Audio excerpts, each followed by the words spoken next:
Hello and welcome to Indalo. Well, it's just gone Christmas and I bought myself another Christmas present.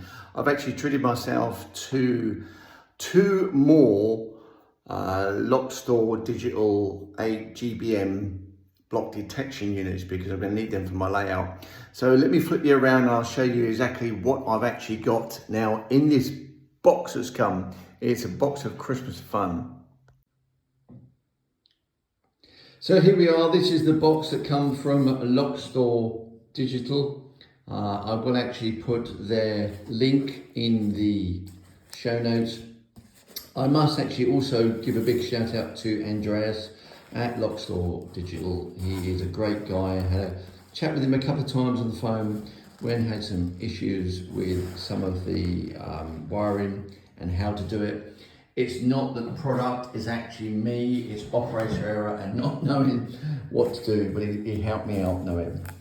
Okay, so a box opening, what we got in here? Well, obviously he's got some propaganda from here, the company as well, and some of their partners. This is the company, by the way. So if you want to make a note of that, is Lockstore Digital. That's the website. Got the QR code there as well. Oh, they sent me a pen, that's nice. So you can actually go to that store and you can select anything you want. So I've actually bought two, look at them, Lockstore Digital 8 GBM detection units. So these two will be added to the two that I've already got underneath my layout, which is there. And you see just about there and there's holes already pre-drilled for an expansion if I want more. So I've bit the bullet and I've actually bought another two. So just there we have, well, starting far left, this is the ESU detector. Great detector, but it only has 4 Railcom ports on it, or lines you can connect. 16 ports, or 16 detection blocks I should say, and 4 Railcom. This is the hub that really talks to all of the 8 GBMs and the other 2 that I'm going to put in there. These are 8 per block, 8 per section. So each one of these is 8. So those 2/816 is the same as this one. However, the advantage is every single block is Railcom on these. Not just 4 like in the ESU detector, but every single block that I detect or make into a section is Railcom. So I will actually have them 32 blocks that I can actually have Railcom on, plus the other 4. So I'll have 36 effectively blocks that are Railcom, and the remaining 12 on here on the ESU will be non-Railcom, but they mainly are around the fiddle yard area. So that's this area here. So the Railcom on this, I've got a Railcom here. All this is ESU. So from there through to here on the fiddle yard is actually the ESU. So believe it or not, there is actually, including from this, there's 16 blocks that I've actually divided this up into in this fiddle yard. Doesn't look like that, but it is. There's 16 here. These 2 are Railcom, so if I park anything in those 2, and also I believe I've got these 2 here that are Railcom detected on the ESU. Everything else that's block detection, 1, 2, 3 lines here on the terminus station, are actually on the Lockstore Digital 8 GBM detector. So all of them along there are Railcom enabled, and everything when it goes through underneath the mounting under there, that's all Railcom. A lot of this around here is all Railcom as well. The branch line and the main line going all the way around here is the two lines that go underneath the mountain, and coming back out here again are actually Railcom through the Lockstore Digital 8 GBM. The first two that I actually have under there, those two.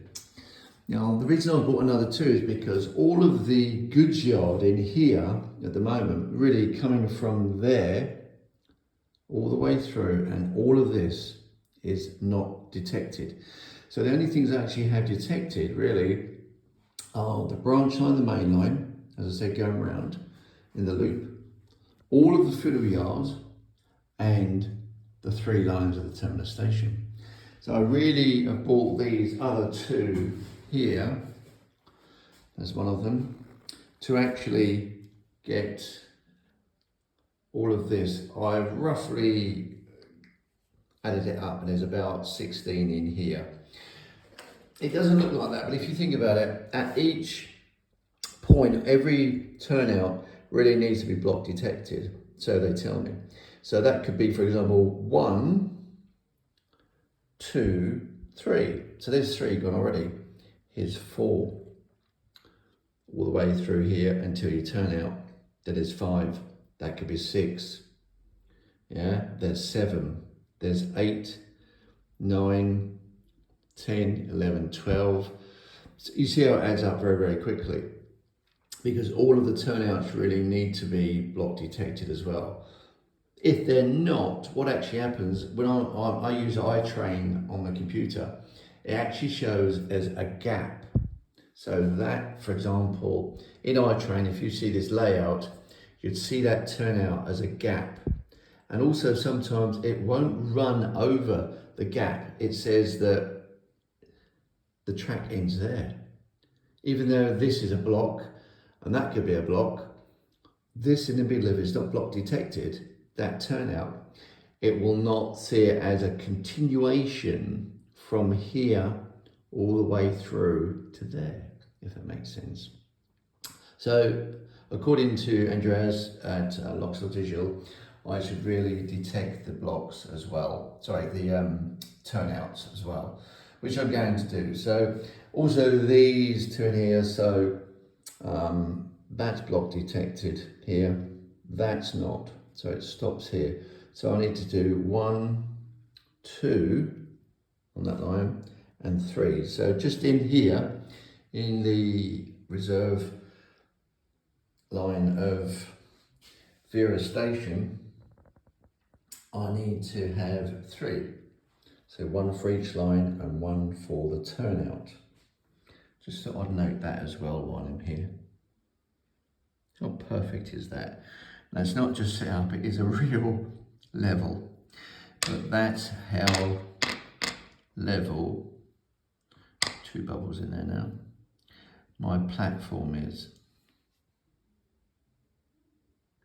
So I'm going to be getting on with that now, installing the 2 new Lockstore Digital or Lodi 8 GBM block detection units, which is going to give me another 16 blocks that I can actually then get wired up. I've been told as well that I don't need to cut both sides of the rail. So normally in some detection systems, you cut both sides of the rail. Let me give an example. Or you cut them, or you put plastic fish plates in. So you see here, now there's a gap between the two. Now obviously on the frog here, there's a plastic fish plate, and there's not one there, but you would actually have something like that. You'd have a gap between the two. So then this block coming all the way through here up until there, for example, that could be a block from there back to there. That could be a block. And you'd actually either put flat plastic fish plates if you was doing it the design from the beginning, but if it's already laid like this and you need to cut them, you can. Now, you do not need to cut both rails. You only need to cut one. I believe it's the positive. The negative, or in my case, I've actually had the negative for black and the red for positive, will stay constant. What I mean by that is that you will not cut that rail. This one if I put the red on this side, and if I wanted that section there, from that turnout through to here detected, I would actually cut there and cut there at the end of the point, just there. So then that would actually show up as being one detection unit. Now the beauty, and I say it is beauty, and I think it is, with these they automatically detect let me call it a running number, one for a better term. So my first block detection, which is the ESU one, as you see under there, that was 1 to 16, or 1.1 to 1.16. Then the second unit that I put in, it automatically picked up on the system that this is 2.1 to 2.8, because I said it's got 8 and not 16. And the next one will be 3.1 to 3.8.